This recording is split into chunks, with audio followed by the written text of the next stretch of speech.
도스토예프스키의 죄와 벌, 가난한 대학생의 범죄와 속죄. 도스토예프스키, 그는 인간 심연의 어둠을 꿰뚫어 보는 작가였다. 그의 대표작 죄와 벌은 19세기 러시아 사회의 혼란과 모순 속에서 극단적인 선택을 한 한 청년의 이야기를 통해 인간의 존엄성, 죄책감, 그리고 구원의 가능성에 대한 깊은 질문을 던진다. 19세기 러시아 상트페테르부르크는 급격한 사회 변화와 빈부 격차 심화로 혼란스러운 시대였다. 이러한 사회적 배경 속에서 가난한 전직 대학생 라스콜리니코프는 극심한 빈곤과 사회에 대한 불만으로 고통받고 있었다. 그는 좁고 어두운 다락방에서 벗어나지 못하는 자신의 처지를 비관하며 세상을 바꿀 수 있는 비범한 인간이 되기를 갈망했다. 라스콜리니코프는 자신을 나폴레옹과 같은 영웅적인 인물에 비유하며 세상을 개혁하기 위해서는 어떤 희생도 감수할 수 있다는 극단적인 사상에 빠져든다. 그는 악덕 고리대금업자인 알요나 이바노브나를 살해하면 그 돈으로 사회에 도움이 될 수 있다고 합리화하며 범행을 계획한다.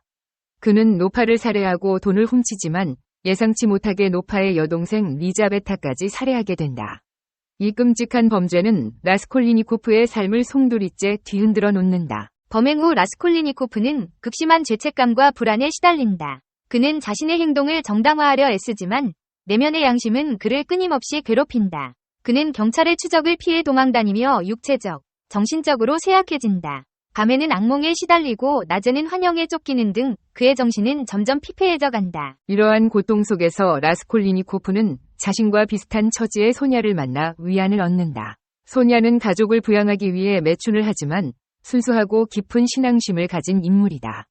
그녀는 라스콜리니코프에게 죄를 자백하고 용서를 구하라고 권유하며 그의 고통을 함께 나누고 위로한다. 라스콜리니코프는 소냐의 격려와 자신의 죄책감에 괴로워하다 결국 자수를 결심한다. 그는 경찰에 찾아가 자신의 죄를 고백하고 시베리아 유형을 선고받는다. 이 과정에서 그는 예심판사 페트로비치와의 심리적 대결을 통해 자신의 죄를 인정하고 진실을 마주하게 된다. 유형 생활은 라스콜리니코프에게 육체적인 고통뿐만 아니라 정신적인 고통을 안겨준다. 그는 죄수들 사이에서 고립되고 멸시받으며 자신의 존재 가치를 의심하게 된다. 하지만 그는 소냐의 헌신적인 사랑과 신앙의 힘으로 점차 자신의 죄를 뉘우치고 새로운 삶을 살아갈 희망을 찾는다.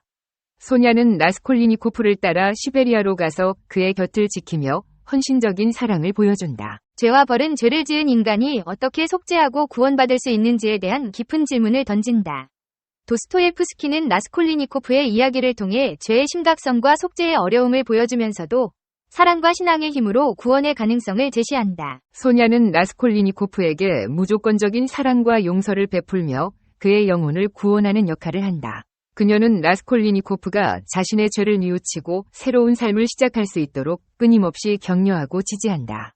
라스콜리니코프는 소냐의 사랑과 신앙의 힘으로 자신의 죄를 진심으로 뉘우치고 새로운 삶을 향한 첫걸음을 내딛는다. 라스콜리니코프의 이야기는 우리에게 죄를 짓는다는 것이 무엇을 의미하는지, 그리고 죄를 짓고 난 후 어떻게 살아가야 하는지에 대한 깊은 성찰을 요구한다.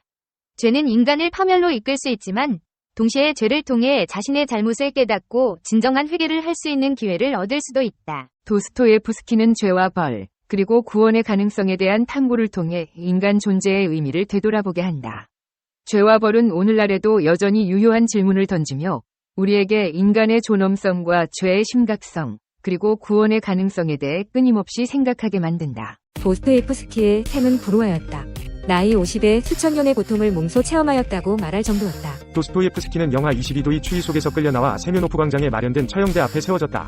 사형 선고문이 낭독되고 사제는 십자가를 들고 마지막 참회를 하라고 했다. 9명의 죄수들은 두 줄로 나란히 세워졌다. 앞에 세 사람은 기둥에 묶여 사격대를 향해서 있었다. 손발은 묶이고 두 눈은 가리워졌다. 그의 죄목은 니콜라이 1세 집권 당시 반정부운동인 페트라세프스키 사건에 연루였다. 이제 이 세상에서 숨 쉴 수 있는 시간은 5분뿐이다. 이분은 동지들과의 결별에, 다음 이분은 세상을 하직하는 순간 자신의 일을 위해, 그리고 최후의 일부는 이 세상을 마지막으로 봐두기 위해 주의를 돌아보는 데 쓰기로 했다. 그러나 처형 5분 전 황제의 특사가 나타나 손을 높이 쳐들며 흰 손수건을 흔들어댔다. 극적으로 사형을 면하게 된 것이다. 도스토예프스키는 극적으로 사형을 면하게 된 대신 시베리아의 움스크 감옥을 향해 떠나야 했다. 우랄 산맥을 넘을 때는 눈사태로 영하 40도의 추위 속에 몸을 떨면서 몇 시간을 기다려야 했다. 옷가지가 변변찮은 그는 눈물을 흘리며 심장까지 얼어붙는 것 같다고 말했다. 그곳에서의 생활은 삶이 아니라 죽음이었다고 형에게 써보낼 정도로 고통스러웠다. 움스크 감옥에서 보낸 4년간의 체험은 죽음의 집의 기록에 잘 나타나 있다. 도스토예프스키의 생애는 숱한 질곡과 지병인 폐병과 간질로 맑은 날보다 흐린 날이 더 많았다. 그는 간질의 경험을 이렇게 고백했다. 이승과의 단절, 그것은 저승의 시작인 듯하다. 발작 직전, 바로 그 찰나에 더할 나위 없는 황홀감이 간질병 환자를 어떻게 사로잡는지 여러분들은 모를 거요. 마호메트가 짧은 기간 동안 천국에 있었다고 말했듯이 나도 그처럼 발작이 일어나는 동안 천국에 있었소. 이쪽에서 보면 한없이 무서운 고통이, 저쪽에서 보면 한없는 기쁨이 넘치오. 그는 생애 한가운데서 무수한 죽음을 체험하며 그때마다 고통과 기쁨을 죽음의 양면으로 보았다.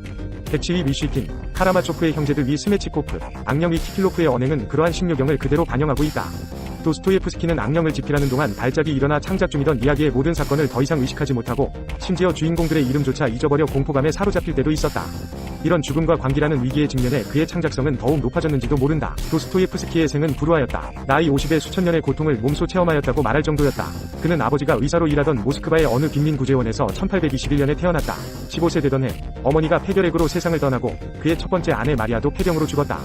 도스토예프스키 역시 폐암으로 죽었다. 그는 누이 동생들과 유산 분배를 놓고 다투던 날 밤 태동맥이 터져 각혈을 하기 시작했다. 그로부터 얼마 후 그는 둘째 부인 안나가 가져온 시베리아 감옥에서부터 늘 갖고 다니던 성경책의 아래 귀절을 읽게 하고 각혈하며 숨을 거두었다. 그의 나이 60살이었다. 이제 허락하라. 우리가 이와 같이 하여 모든 일을 이루는 것이 합당하니라.